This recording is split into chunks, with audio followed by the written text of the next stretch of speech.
They're trolling us at this point, aren't they? They almost have to be, right? The guy who said subprime is contained is getting a Nobel Prize in economics because subprime wasn't contained.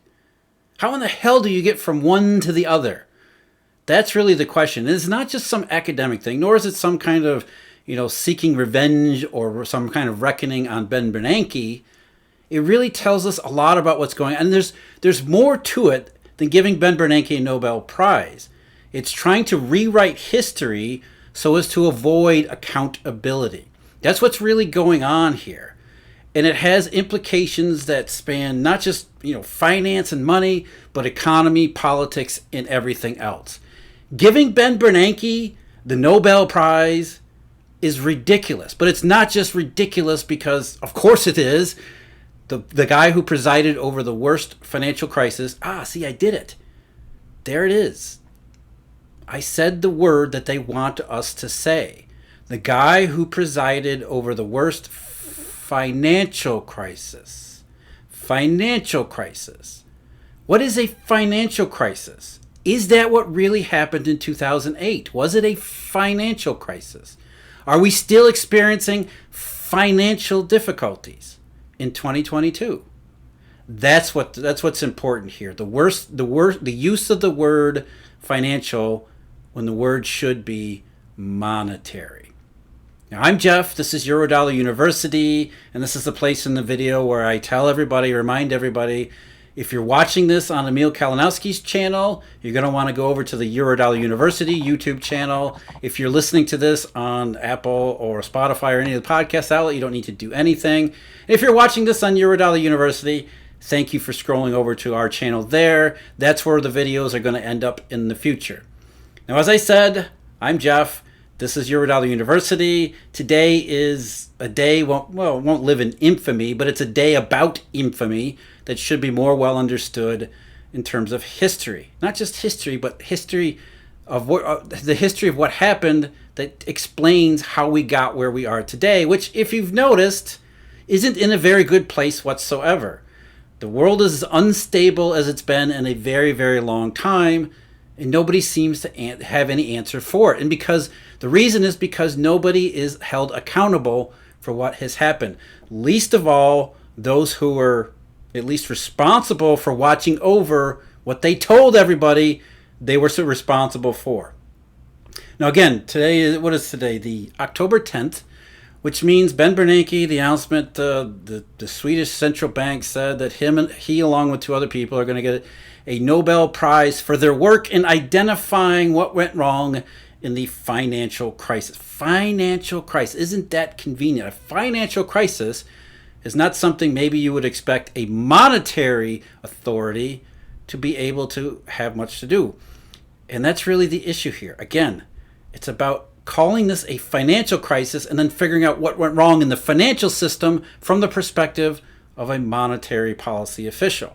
But that's not really, that's not what happened here. What I want to do in this video is to make people understand why we would object to Ben Bernanke getting a Nobel Prize, because it's more than that. It's really understanding our situation. I know I keep saying that because I'm pretty frustrated, to be honest with you. After 15 years, everybody still looks at the Federal Reserve. When in this respect, even Ben Bernanke receiving a Nobel Prize is an admission that this is beyond the capabilities of the Fed. Now, they're trying to say that it's legitimately beyond the capabilities of the Fed, but for our purposes here, that's sort of enough. And then we can really look into why that is and what that actually means. But even on its face, giving Ben Bernanke a Nobel Prize and saying, well, he identified the financial factors that led to the crisis and the lack of recovery thereafter, what they're really saying is, yes, this was beyond the capabilities of the Fed. So I ask, why the hell do we care about rate hikes from Jay Powell outside the near-term effects on the short run of the curve? That's what we're really talking about. What is the Fed actually doing? And if it's always pointing in the direction of financial, then what's going on monetary? We think it's the Fed, but here we see a perfect example where the Fed is saying, no, not us. It wasn't our problem. It was financial. So I'm going to use Ben Bernanke's own words here repeatedly because I want him to tell you the story of what really happened. What he doesn't really want people to know or put these pieces together. And we're going to start in January of 2009. January 2009 was the worst part of the global financial crisis. Oh boy, there's that term again. Just when it was getting bad enough that the real economy in the United States around the rest of the world began to lay off millions upon millions of workers. Millions of workers around the world, tens of millions actually, were being thrown out of work for what reason? Well, it's interesting because by January 2009, remember, the Federal Reserve had already acted in ways we couldn't even imagine. Our pre-crisis selves, all the stuff the Fed had done by January 2009 were unimaginable by that point, including the swelling of the Fed's balance sheet, the institution of overseas dollar swaps and TAF auctions, the former of which, the overseas dollar swaps, had swelled to almost $600 billion during the worst parts of the financial crisis. So here he is in January 2009. This is months after these dollar swaps had gotten to their maximum amount. This is almost a month after he announced a zero interest rate policy in the U.S. for the first time ever, along with quantitative easing in December of 2008. Here has been Ben Bernanke at an FOMC meeting in January 2009 saying, I am certainly very uncomfortable with it. And with it, he means another bailout of a major bank, this time Bank of America, a rescue operation for one of the large. Wait a minute, why are we rescuing banks in January of 2009 if these overseas dollar swaps, the 600 billion, hundreds of billions in bank reserves, are supposedly flooding the system with liquidity? Remember, the Fed called this the period of abundant reserves, abundant liquidity. Yet here we are, January 2009. I am certainly very uncomfortable with it. But for whatever reason, our system is not working in a way it should in order to address the crisis in a quick and timely way. What? Wait a minute, Ben. You did all of these things. There was a 1.5 year period there where the Fed was doing one thing after another, after another, after another, abundant reserves, overseas dollar swaps. In January 2009, he says in private, our system is not working the way it should in order to address the crisis in a quick and timely way. It sounds less financial. It sounds like something's wrong, systemic. And let's go back even further here. Let's go back to November of 2002. It was on the occasion of Milton Friedman's 90th birthday. Now, if you know Milton Friedman and Anna Schwartz, they wrote A Monetary History in 1963, at least that's when it was published, which basically said the Great Depression, it was a monetary thing. The reason it got to be so great was because the Federal Reserve didn't know what the hell it was doing, allowed the money supply to contract to such a degree, it caused this massive deflation, the likes of which we've never seen before. And that led to basically not just the Great Depression, but then what happened after the Great Depression in World War II. The biggest calamity in human history, all from the boardrooms of the Federal Reserve. And what Ben Bernanke said, now remember Ben Bernanke in the 1980s forward had developed a reputation as the preeminent scholar he was the successor to Milton Friedman, right? He was the preeminent scholar of the Great Depression. And so arrogantly in November 2002, our Nobel Prize winner Ben Bernanke said, let me end my talk by abusing slightly my status as an official representative of the Federal Reserve. I would like to say to Milton and Anna, regarding the Great Depression, you're right. We did it. We're very sorry. But thanks to you, we won't do it again. We won't do it again in 2002. What happened 5 years later? Financial crisis. Now you start to understand why they keep using the term financial. Because, as Ben Bernanke arrogantly said in 2002, we've got all the rest of this covered. What else could it be? We know what we're doing. Thanks to Milton Friedman and Anna Schwartz, we have a good idea of what's going on monetarily. At least that's what we're saying. So it has to be financial, right?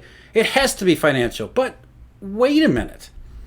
In December 2008, before the announcement on QE and ZIRP, the New Yorker did a article on the financial crisis, which by then everybody knew was the worst occasion since the Great Depression, monetary, not financial. And Ben Bernanke was quoted in this New Yorker article confessing something that I don't think most people have ever heard. I and others were mistaken early on in saying that the subprime mortgage crisis would be contained.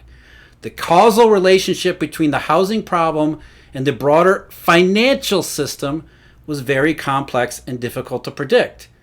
But what is it between the broader housing market, the broader housing problem, and the financial system? What is the thing that connects those two? Well, it just so happens to be the stuff that Milton Friedman and Anna Schwartz talked about the bygone deflationary era. Maybe the issue isn't financial complexity, but monetary complexity. And who should we ask for a determination? Let's go to Ben Bernanke, February of 2010, long after the crisis is done. The Fed has supposedly rescued everything. Testifying in front of Congress, he says, liquidity pressures in financial markets. So here he's admitting, yes, financial markets are a problem, but what is the problem too with financial markets? Liquidity pressures in financial markets, and here's the big one, were not limited to the United States, and intense strains in global dollar funding markets began to spill over to U.S. markets. In response, the Federal Reserve entered into temporary currency swap agreements with foreign central banks, which we know didn't work because by January 2009, they're still dealing with a massive financial crisis? No. Overseas dollar swaps, balance sheet expansions, PDCFs, CCFs, all sorts of initialism programs the Fed did. The causal relationship between the housing problem and the broad financial system, liquidity pressures in financial markets, money, monetary panic. This is not a global financial crisis. The global financial crisis was a symptom of, in Bernanke's words, intense strains in global dollar funding. Global dollar funding. Global dollar funding. That kind of sounds like something the Fed should be doing. Isn't that what he was talking about in 2002 with Milton Friedman's birthday? We won't do it again. We won't let the dollar system, dollar liquidity, dollar funding get out of hand in the same way that they had in 1929, especially 1930. Boy, no wonder they like to use the term financial, because we could all see the financial symptoms unknowing that it was a monetary crisis. How do we know it's a monetary crisis? Let's go to Ben Bernanke in August of 2011. A second round of global dollar funding, intense strains in dollar funding markets. In August of 2011, the FOMC gets together. Mr. Bernanke again. I think a point that is somewhat underemphasized is that our transition of monetary policy is an issue here as well. How can that be? Monetary policy. They've got, at that point, as Brian Sack, the open market manager, had said it earlier, they got a 1.6 trillion in bank reserves. They've got an abundance of reserves again for the second time in as many years. Abundant reserves. I think a point that is somewhat underemphasized is that our transition of monetary policy is an issue as well. So take an example, doing repos to keep the repo rate from uncoupling from the federal funds rate.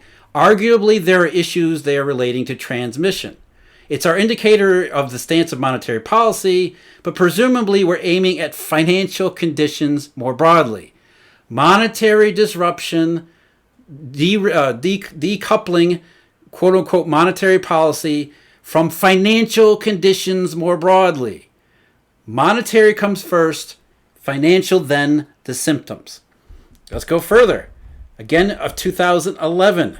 I think instead there are some important connections between what's happening in the financial markets and what's happening in the economy. First of all, financial markets are giving us information. They're telling us there has been a general darkening of mood and how can there be a darkening of mood? Ben Bernanke and the Fed says it's recovery. QE2, trillions of reserves, money printing, liquidity. General darkening of mood and expectations about where the economy is going. Now, why is that? Interesting, right?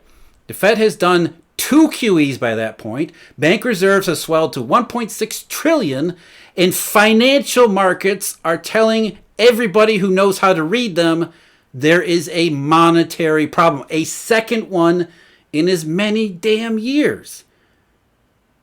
Not financial. Financial is the symptom. The reason is because the Federal Reserve is not a central bank. And I could go on and on and on with these quotations, But let's wrap it up a little bit here. Ben Bernanke in 2015, he becomes, he retires from the Fed. His first sentence that he writes in his initial blog post for Brookings: "When I was at the Federal Reserve, I occasionally observed that monetary policy is 98% talk and only 2% action. I'm sorry, it's 98% talk and 2% bull." And he knows it. And the reason it's 98% talk is not because of a financial crisis. It's because the Fed does not take care of the monetary system that causes a financial crisis that spills over into the real economy. So the Fed did not do its primary task, which was to make sure the monetary system was okay, which is what Ben Bernanke promised in 2002. We've got the monetary system covered so that the financial system doesn't become an overwhelming mess that leaves us into a position sort of like the 1930s. Now, it's not as bad as the 1930s, obviously, but 15 years without legitimate economic growth is almost as bad. It is nearly as bad, and you can see the symptoms of such instability all around us. What is really the issue here? Let's go back even further in time. One more time. One last quote. This is December of 1999. Ben Bernanke writing a paper. At this point, he's at Princeton. I think he's a special professor. Who the hell knows at that point? An academic. Before he got to the Fed, talking about Japan and its lost decade, the deflationary decade of the 1990s. Foreshadowing. December of 1999, Bernanke writes, "Japan is not in a Great Depression by any means, but its economy has operated below potential for nearly a decade." Sounds pretty damn familiar, doesn't it? "Nor is it by any means clear that a recovery is imminent." Sounds pretty damn familiar, doesn't it? "Policy options exist that could greatly reduce these losses. Why isn't more happening? To this outsider, at least, Japanese monetary policy seems paralyzed, with a paralysis that is largely self-induced. Most striking is the apparent unwillingness of the monetary authorities to experiment, to try anything that isn't absolutely guaranteed to work." So you can see from this particular quote, 1999, Bernanke says when confronted with monetary disease that leads to financial instability, the goal should be to experiment if you have to, because that is the worst case. It wasn't the Great Depression, but operating below potential for nearly a decade. How about over a decade? How about a decade and a half where recovery is never imminent? And you can see in Ben Bernanke's record, from basically when he admitted subprime was not contained in 2007, all the way through the crisis and after the crisis. What did the Fed do? One experiment after another, after another, after another. So Ben was wrong again. In 1999, he said the problem is monetary authorities aren't willing to experiment. But in 2007 and 2008, monetary authorities were more than willing to experiment, and it didn't make a damn bit of difference. Because the problem was not financial. The problem was these monetary authorities have no damn clue what they're talking about when it comes to the monetary system. So we have an unrestrained monetary debacle that then causes a financial crisis. Which what are the Federal Reserve going to do about it? What is the Fed going to do about a financial crisis when the issue is monetary? We know the answer is because, as they said in 2011, we've got all these bank reserves and we've got a liquidity issue on our hands anyway. They cannot solve the monetary crisis. So in the aftermath, in order to gaslight the public, they're making this all about a financial crisis. To the point, they're giving Ben Bernanke a Nobel Prize because he identified long after the fact all of these financial problems, leaving completely out of the public domain the real monetary root behind everything. So of course they're giving him a Nobel Prize because it fits with the last 15 and a half years of lies. Monetary policy, at least what's called monetary policy, is 98% talk, and 2%, the other 2% that isn't, is complete and utter lies. It's the sad reality, and that's really what our major problem is. We all think in terms of a financial crisis, and therefore the monetary issue goes completely disregarded. And so we see today what's happening. Everybody, oh, QT, bank reserves. Sorry, bank reserves mean nothing. That much has been proven over and over and over and over again. You don't have to take my word for it. Take their word for it. All of these studies that show QE does nothing, QT does nothing. But yet we talk about it as if the Fed is the most powerful engine ever. And giving Ben Bernanke a Nobel Prize simply continues and forwards that narrative. That's how we'll know when these things are over. When we stop thinking about it in terms of Bernanke, but also thinking about it in terms of financial. It was the great monetary crisis of 2008 and the great monetary crisis that continues to afflict the world today. Just ask India or China or the UK. I'm Jeff. Thanks for listening. Thanks for watching. Take care.